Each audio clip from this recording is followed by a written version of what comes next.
Hello friends, welcome to my channel prose with Priyanka. और आज मैं आपके सामने जो बुक का रिव्यू करने के लिए आई हूँ। मुझे कमेंट में आपने कहा था, आप में से किसी ने कहा था कि इंडियन राइटर्स के ऊपर एक वीडियो बनाइए।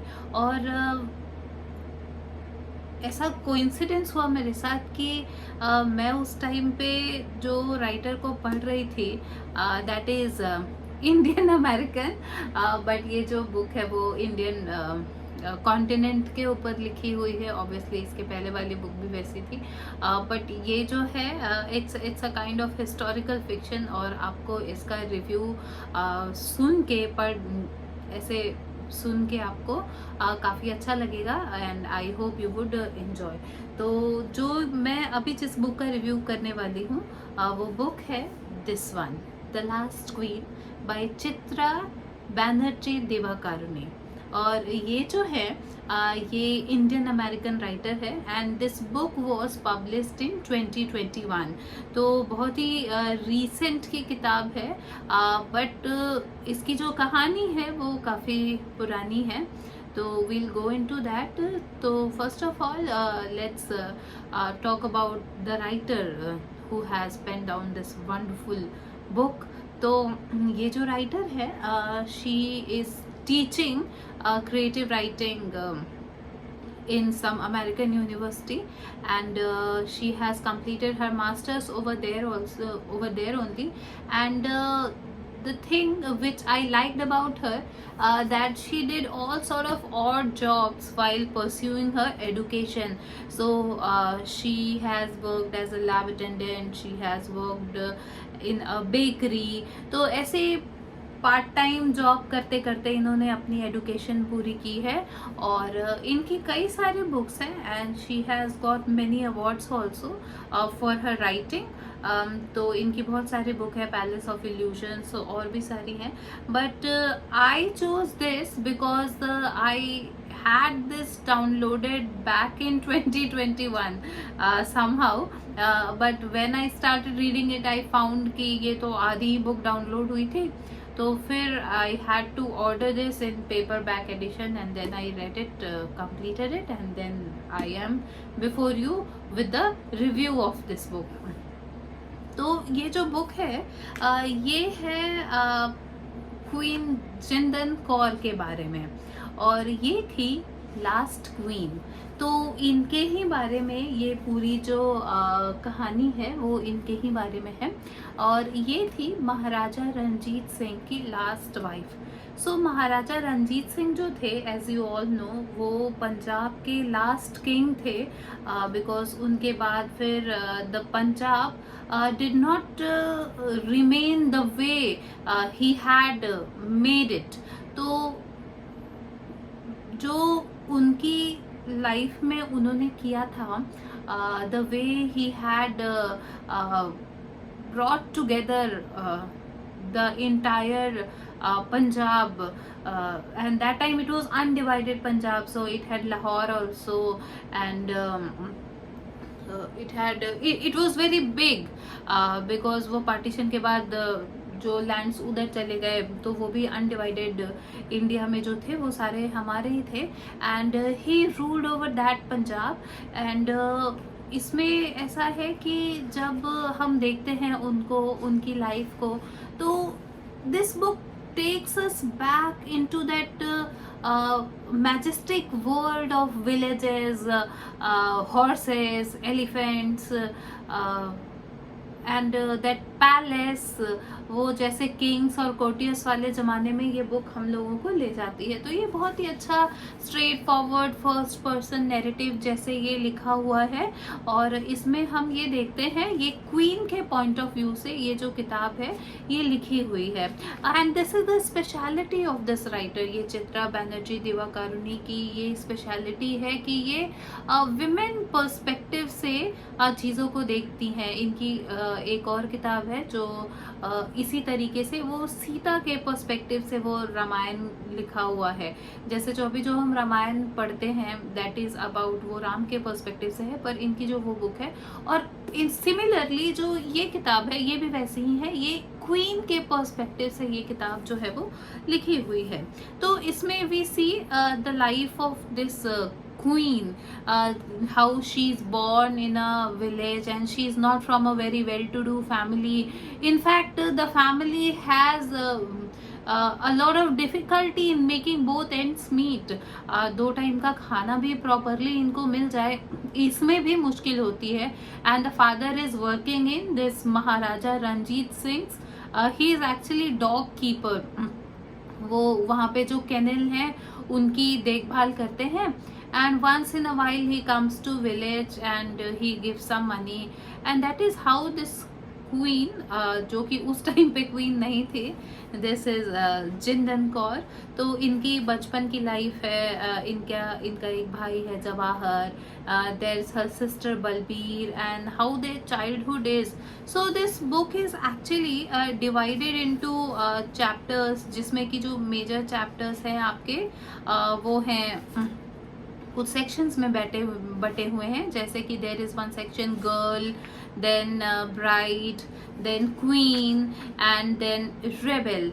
तो ये जो है हाउ जो उनकी लाइफ के जो फेजेस में बांट के ऐसे, and then that is described further in the novel. तो पहले हम देखते हैं कि ये जो लड़की as a girl when she is small child, so how she survives in the village, how she plays with her brother, and it's written in very lucid, very simple, in a very short sentences, in a very uh, in a way that will take you you will feel like as if you are watching a movie। आपको ऐसे लगेगा जैसे आप कोई movie देख रहे हैं और उसमें ऐसे सीन चल रही है। तो ये कुछ ऐसा है जिसमें this girl grows up with her brother and elder sister and mother, and how she adjusts and how she is eager to study, learn new things, and she wants to do things for her family the way her brother does। तो कैसे ये लोग जाके अमरूद चुराते हैं, कैसे पढ़ने की कोशिश करती है, और कैसे उस प्रोसेस में how she attacks Eve teasers. So we see a part of her which is very fierce, which craves for power, which craves for which craves for things which she wants to do, and which is very unlikely for the women of her age back then, because it was not desirable from a girl to work, or to go into the orchard and run, or to read above a certain grade. But she has this in her mind that no, I have to do this, I have to learn, and she tries to do that. So we see कि कैसे ये पढ़ना चाहती हैं और कुछ हद तक उसमें सक्सेसफुल भी होती हैं। And then there is one phase in her life where her father comes back to the village and he takes her brother and her to the city, जहाँ पे this Maharaja Ranjit Singh palace and where he works. But इसमें जैसे कि जिस sources से ये लिखा गया है, जो ये बुक लिखी गई है, तो वहाँ पे हम देखते हैं कि जो थोड़े बहुत डिटेल्स हैं, ऑब्वियसली अब ये एक नॉवेल है और यहाँ पे थोड़ी लिबर्टी ली जाती है, तो ये थोड़ा सा जो हिस्टोरिकल जो भी डाटा अवेलेबल है उससे ये थोड़ा सा वेरी करेगा, because writer takes this liberty to make his और her creation look very attractive. तो उसको बनाने के लिए, अट्रैक्टिव बनाने के लिए वैसी लिबर्टी ली जाती है। तो यहाँ पे हम देखते हैं कि वो जो दूसरा जो सेक्शन शुरू होता है इसमें, उसमें हम देखते हैं कि वो फिर सिटी जाती है अपने फादर के साथ, और वहाँ पे the brother gets into a job and she has nothing to do, और वो बस दिन भर वेट करती है। She cooks and cleans and she feels कि at least she should have gone to the village, वहाँ पे कम से कम वो अपनी मम्मी और बहन के साथ थोड़ा खुले में तो रह सकती थी। यहाँ पे all she has is this small हट जिसमें कि वो रहती है, and her father and brother does not allow her to go outside। और इन सारे प्रोसेस में ऐसा होता है that one day when the king comes to see the dogs, she sees the horse outside, and she's so fascinated by the horse that she takes one good jaggery और वो ले जाके वो हॉर्स को खिलाती है, and there she meets Maharaja Ranjit Singh and he takes a liking of her, और वो उनको पसंद करने लगते हैं। और फिर ऐसे क्या होता है, gradually we see that how they meet further and how they fall in love. और फिर एक टाइम ऐसा आता है where this girl also realized, this Chindan Kaur, she realized that she is in love with the महाराजा। और उस time पे इनके पापा जो है इनकी शादी कहीं और फिक्स कर रहे होते हैं, and she goes to her brother arranges a meeting of this Jindan Kaur to Maharaja, और वहाँ पे जाके ऐसा होता है कि she proposes him and he gives in, he agrees, और उसके बाद we see a marriage happening, and this marriage is not the usual marriage which we see कि राजा की रानी से शादी हो रही है। it's a different marriage which used to happen back then, where if the king is busy, the king used to send his sword to the bride, and the bride would be married to the sword, and then she would come to the groom's house. So this is how she comes, but her life starts takes a very beautiful yet adventurous turn from this point, because till now everyone believes, and the life is also very smooth and very sweet, and it's a very it moves in a very regular rhythm, जहाँ पे कि सब कुछ अच्छा अच्छा हो रहा है, but once she becomes queen, once she reaches the palace, और उसके पहले भी एक बड़ा अच्छा सा इंसिडेंट होता है when Maharaja Ranjit Singh takes her to the palace, और वो वहाँ पे कई सारे लोगों से मिलती है, और वहाँ पे ऑब्वियसली वो जो राजाओं का ज़माना था उसमें एक राजा की कई सारी रानियाँ हुआ करती थी, तो वहाँ पे कई सारी रानियों को ये डाउट हो जाता है that she is going to be our competitor, but yet one of his queen saves Jindan Kaur, and उसके बाद ये सारी चीज़ें होती है। अब इतना मैं डिटेल में बताऊंगी तो फिर आपको थोड़ा, जब आप इसको पढ़ेंगे तो आपका थोड़ा इंटरेस्ट कम हो जाएगा, because you will know each and every detail, so I am skipping this. So once she reaches the palace after marriage, so she see the intrigues and the politics, the court politics, the politics of the female palace, which they call as zanana, that is female section। तो वो सब जगह की politics and how she encounters, how she solves them, and how she goes through them is all written very beautifully in this book। So we see कि ये तो एक section हो गया कि शादी हो जाती है, then we see कि like she got married at 18 year of age, and unfortunately we see that she gives birth to a baby boy, and the king, because she is very sharp, and she likes to learn about court, what happens in the palace, what happens between kings, and how the diplomatic things take place. So she's very eager to learn all those things, and the king is very happy to learn that ये जो because of all the women he married in the past, no one was interested to know about what is going on in court, and they were easily happy by getting a jewelry or a gold or money or something, but she was the one who was so eager that made the king so happy, that fortunately I have found someone who can be with whom I can share the things of palace।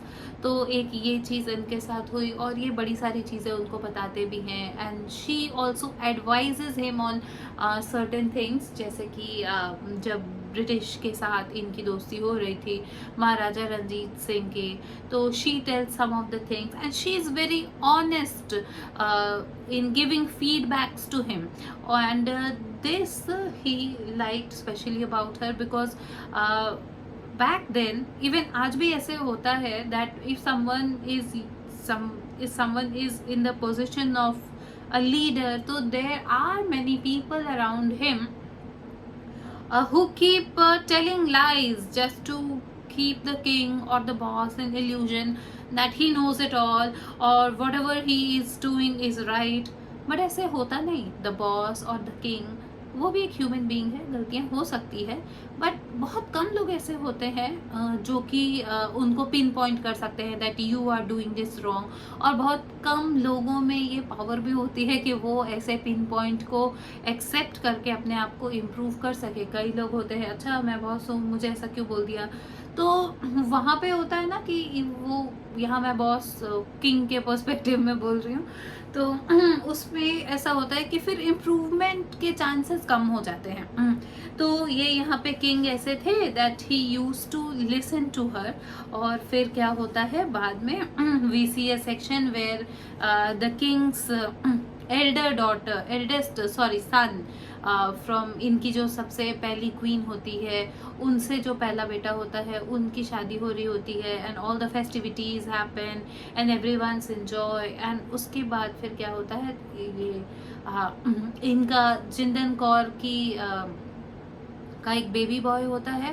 And when he is 10 months old, unfortunately the king dies. And when the king dies, the real adventure starts, the tragedy which befalls on the palace, which befalls on the Punjab. उसके बाद चीज़ें ऐसे change होती है. And और उसके बाद ये जो पूरा रिगमारोल है वो बुक में भी शुरू हो जाता है, which you see that a series of deaths happen. Everyone is changing allies, everyone is befriending someone for the sake of gaining something, or there are some secret enemies, there are spies moving everywhere. And when the king dies, we see the practice of sati in this, that how some of his kings sit into the cremation pyre to die with him. And then there is this Rani Jindan Kaur. She does not die that, she does not do that. And she survives because she also tries to do that, but then somehow she changes her mind and she decides to live for her son. And then she moves away, and she moves away in Jammu. और फिर वहाँ से कैसे वो वापस आती है, और फिर कैसे she starts ruling पंजाब, कैसे चीज़ें होती है. And she had never thought that she would be able to make her son a king because there were so many heirs. और वो उनके जाने के बाद ही इनके बेटे का राजा दलीप सिंह जो कि नाम होता है इनके बेटे का, उसका चांस बनता था. बट समहाउ इट हैपेंस कि ऑल दोज हेयर्स डाई. सम इन वो एक्सीडेंटल डेथ्स होती है या प्लॉटिंग के थ्रू होती है, that you will know when you read this book. तो वो वैसे करके पर इनका चांस बन जाता है. और उसके बाद क्या होता है दैट शी रूल्स, और in the process she is ruling on the behalf of her son and she takes important decision. और उसी प्रोसेस में she falls in love with one of her courtiers. अपने एक courtier से इनको प्यार हो जाता है. एंड वहाँ से चीज़ें थोड़ी बिगड़ने लगती है. She starts paying less attention to her son and her most of the time and mind goes to her new lover. और फिर वहाँ से चीज़ें ख़राब होनी शुरू होती है. फिर इनका भाई भी आ जाता है कोर्ट में. एंड वी सी कि कुछ चीज़ें डिस्पाइट कि ये अपने हस्बैंड के साथ जो भी इन्होंने चीज़ें सीखी थी उस पर ये चलने की कोशिश तो करती है, बट समहाउ शी फेल्स एक दो चीज़ों में. जैसे कि Maharaja Ranjit Singh had this rule that none of his wife's relative would work in the court. तो ये उस चीज़ को सरपास कर देती हैं कि all I know, I have only one brother, so I should take him. और वहाँ से फिर जब आप बिकॉज इट हैपन्स कि जब कोई आपका अपना आपके साथ प्रोफेशनल में होगा तो you would try to favour him और हर, तो वो चीज़ें उतनी फेयर नहीं रह जाएंगी. तो ये जो हुआ इनके साथ कि इनका भाई आ गया तो वो भी कुछ चीज़ें ख़राब हुई. और फिर क्या होता है that British takes the advantage and of all this and how British comes to power in Punjab and इसमें हम एक वो भी एंगल देखते हैं कोहिनूर का, जो शाह शुजा ने महाराजा रंजीत सिंह को कोहिनूर दिया था, सो that is in the palace, और कैसे वो राजा दिलीप सिंह ने खुद ही क्वीन विक्टोरिया को दे दिया। तो वी सी कि इसमें कुछ सुपरस्टिशन का भी है कि वो सुपरस्टिशन जो कोहिनूर के साथ ये लोग अटैच करते हैं, दैट ये कोहिनूर जिसके भी पास होता है उसका डाउनफॉल शुरू हो जाता है। तो we see that the queen is exiled and she runs away actually, and we don't see, she tries to send letter to her son but that those letters never reach her son। और फिर हम देखते हैं कि कैसे आगे she goes to Nepal, किसी तरह से छुप छुपा के वो नेपाल पहुंच जाती है और वहाँ के राजा उनको रखते हैं और वो वहाँ से लेटर्स भेजने की कोशिश करती है अपने सन को, and she knows about him time to time, और उनको वो बहुत बुरा लगता है कि कैसे उनके बच्चे को उनके कल्चर से दूर रखा जाता है और कैसे। तो इसमें जब आप पढ़ेंगे तो आपको कई सारी चीज़ें ऐसी लगेगी कि ब्रिटिश कितने क्रूअल थे हमारी कंट्री के लिए और उन्होंने कितना ख़राब किया हमारी कंट्री के साथ, हमारी चीज़ों के साथ, and that child is not sharp enough, वो ऐसे बह जाता है इमोशन में आके वो चीज़ें करता है। देन वी सी कि जब इनका एक टाइम पे ये अपने सन से मिलती भी हैं and that time he is old enough, तो कैलकटा में इनका मिलना होता है। और that time we also see that the money she use to get from the king of Nepal as a pension, because जब ये राजा जिंदा होते हैं महाराजा रंजीत सिंह, तो he had told her once कि अगर तुमको कभी कोई दिक्कत हो तो तुम नेपाल चली जाना वो राजा के पास। और that time she had tried to stop him कि ये सारी बात मत बोलो, हमको क्यों जाना पड़ेगा वहाँ, बट ऐसे इवेंट्स होते हैं लाइफ में कि बाद में इनको वहाँ जाना पड़ता है। तो नेपाल के किंग इनको अपने यहाँ रखते भी हैं और उसके बाद फिर इनको कुछ पैसे भी देते हैं, and she use to save from those money and she use to send those money secretly to the freedom fighters of 1857 Begum Hazrat Mahal. और वो सारी चीज़ें जब उनको पता चलती थी तो she use to be very sad कि why I am not there on my land, अगर मैं वहाँ होती तो मैं एलाइज जमा करके काफ़ी कुछ कर सकती थी। और इसी बात का अंग्रेज़ों को डर था, that is why they sent Raja Dilip Singh to England. Later वो वहीं पे फिर पढ़ाई होती है उनकी और फिर वो आते भी हैं एंड शी मीट्स, पर वहाँ पे नेपाल के राजा को भी काफ़ी लॉस हो रहा था क्योंकि ब्रिटिश से उनकी दुश्मनी इसी बात पे बढ़ रही थी। तो they add a clause that if you go out to meet your son, if you leave Nepal once we will not be able to keep you back again. तो because she wants to meet her son, she wants to meet her son so badly, तो वो कहती है चलो जाने दो, कोई बात नहीं, मुझे नहीं आना आपके पास, मैं जो है वो जहाँ पे भी रहूँगी I will not come back to you. So she meets her son और फिर वो चाहती है कि वो इसके साथ यही रहे, but there is this fear inside English in among the people of British East India company की अगर मैं इनको छोड़ दूंगा तो शायद ये अपने लोग जमा करके and they will try to claim back Punjab. तो इसीलिए फिर वो कहते हैं कि नहीं नहीं आप इधर you go to London. So she goes to London also and वो जो लास्ट का जो इस बुक का सेक्शन है वहाँ पे आप देखेंगे कि how she lives in London and how she always compares London to Punjab and she feels कि ये एक ऐसी जगह है जहाँ पे कि she compares everything and she tries to learn also English and we see England from her point of view and we see कि how she tries to make things remember to her son, वो कैसे वो गुरबानी भूल जाता है तो वो कैसे उनको याद दिलाती है and everything we see कि she tries to tell him about Maharaja and everything, that how fierce your father was and how much he did for Punjab and you are his son so you should also have those। तो ये बहुत कोशिश करती हैं but then वो everyone is different। we see at last कि when she is about to die, तो तब तक ये कई सारी चीज़ें सिखा दी होती है इन्होंने राजा दिलीप सिंह को। और in her last wish is this only that my ashes should be sent to the holy river, but English people कैसे थे तभी वो आपको इसमें पता चलेगा that they don't even allow that when he comes back to India। और वो साल भर वहाँ पे उनकी बॉडी रही रानी जिंदन कौर की, and then it came to India and then it got cremated, and not it was not cremated on the bank of the river Ganga, it was cremated on the river Godavari, by the river Godavari। तो वहीं पे and they said कि it is as sacred as Ganga, not as sacred as Ganga but it is also sacred, so you should dispose of the ashes in this river only। So we see कि how inconsiderate they are when it comes to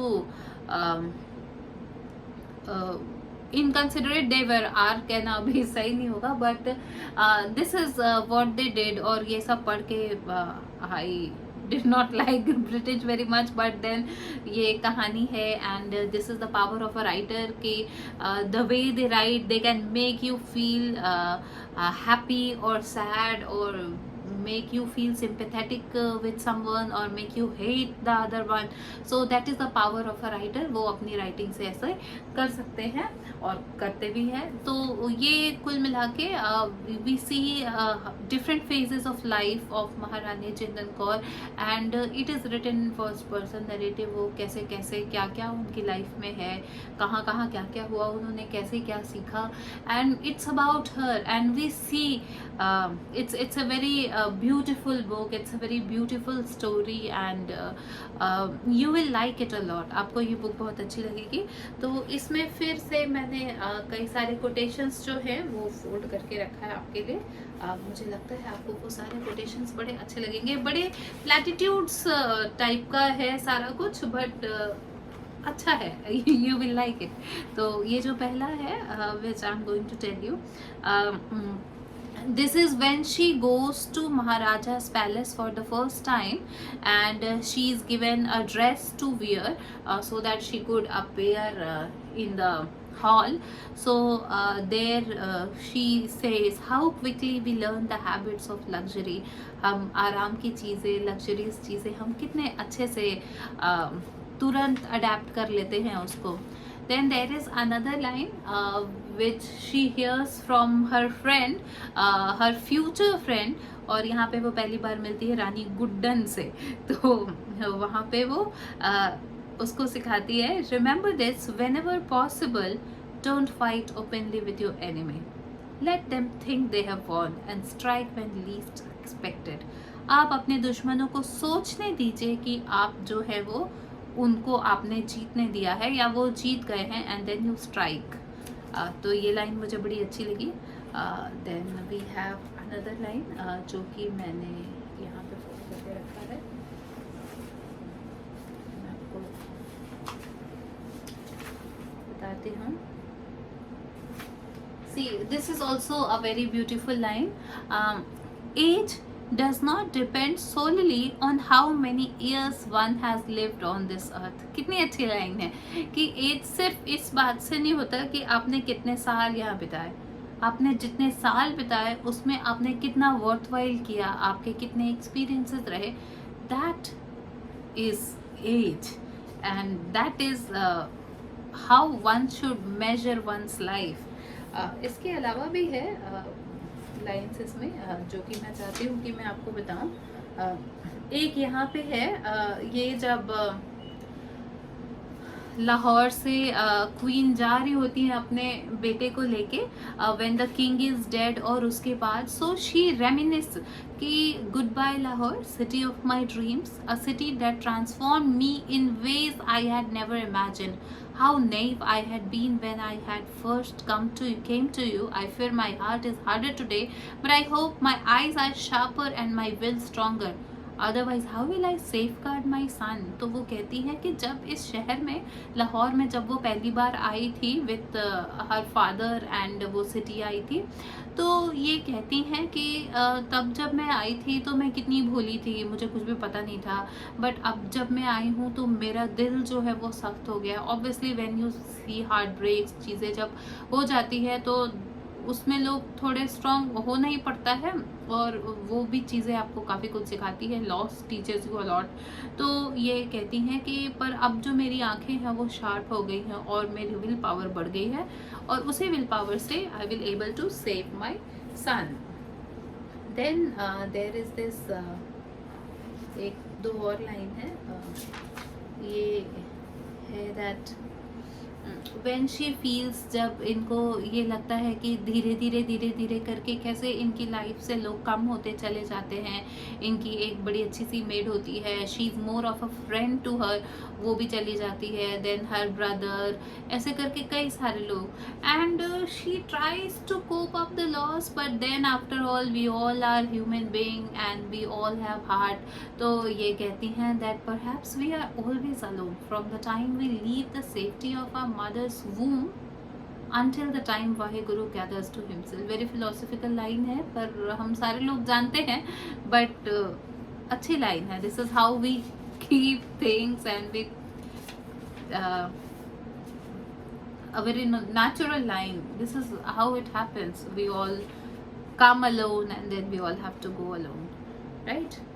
And then there is this, तो मैं unfold कर लेती हूँ पहले। ये मुझे अभी के पर्सपेक्टिव में भी ये लाइन काफ़ी अच्छी लगी। This is the tragedy of Hindustan, our disunity, our enemies have used it against us over and over. ये बात तब भी कितनी रेलिवेंट थी और आज भी कितनी रेलिवेंट है, ये तो आप देख ही रहे हैं कि हम लोग इस बात पे भी, हम लोग अभी पॉलिटिक्स ही हो रहा है हमारी कंट्री में, जबकि इस बात पे होना चाहिए था that we should all stand united for our country, पर अनफॉर्चुनेटली ऐसे नहीं हो रहा है। ये आते हैं दूसरी लाइन में, when she goes to London and when she is on her way to London, so she travels there by the ship with her son, और वो वहाँ पे शिप में लोगों को सी सिकनेस हो जाती है। तो इनके बेटे को, राजा दिलीप सिंह को सी सिकनेस है, but she likes to stand at the see the waves and she stays outside and she is not that seasick. So there the captain is very impressed by her and he talks to her। तो ये बताती है उसको कि a great warrior once taught me that we have to move with the horse to think two of us as one body, I'm doing the same with the ocean। तो ये उसको बताती है दैट महाराजा रणजीत सिंह ने इनको कहा था, अ ग्रेट वॉरियर वही है ऑब्वियसली। तो वो कहते हैं कि जब आप हॉर्स, घोड़ा चढ़ रहे हो, घोड़े की सवारी कर रहे हो, तो you have to think of the horse as and horses body and your body as one. और आप जब इन सिंक मूवमेंट करते हैं तो फिर आप बड़े अच्छे से हॉर्स राइडिंग कर पाते हैं। तो शी सेज कि मैं उसी चीज़ को अप्लाई कर रही हूँ ओशन के साथ, and that is why I am not sea sick. Then there is this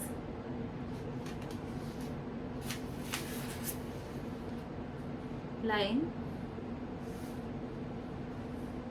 और ये आखिरी की लाइन है बट बहुत अच्छी लाइन है, जो कि हम इनके सन के पॉइंट ऑफ व्यू से इसको देखते हैं, विच ही सेज कि people revered his father as lion of Punjab. Maharaja Ranjit Singh को कहा जाता है कि वो शेर पंजाब हैं, but his mother is the one they should have called lioness. पर ये कहते हैं कि मेरी माँ को भी कहा जाना चाहिए था कि वो पंजाब की शेरनी है, because in her way wasn't she braver than Ranjit Singh? Didn't she fight greater obstacles? वो तो उन्होंने अपनी लाइफ में जितने स्ट्रगल किए उनका था, बट इन्होंने अकेले कैसे ज़्यादा ऑब्स्टेकल्स और कैसे अपने आप को सरवाइव करते हुए और सारी चीज़ों को करते हुए ये इन्होंने अपनी ज़िंदगी जी। So that is what he thinks of when she is disposing of the ashes of her mother in the river Godavari. तो ये सारी चीज़ें हैं ऐसे. This book is a very wonderful book, बहुत अच्छा है इसमें. और इसमें जो काफ़ी सारे इंसिडेंट्स हैं जो कि आपको it will make you think that if you have the will power to do something and if you want to learn something, there is nothing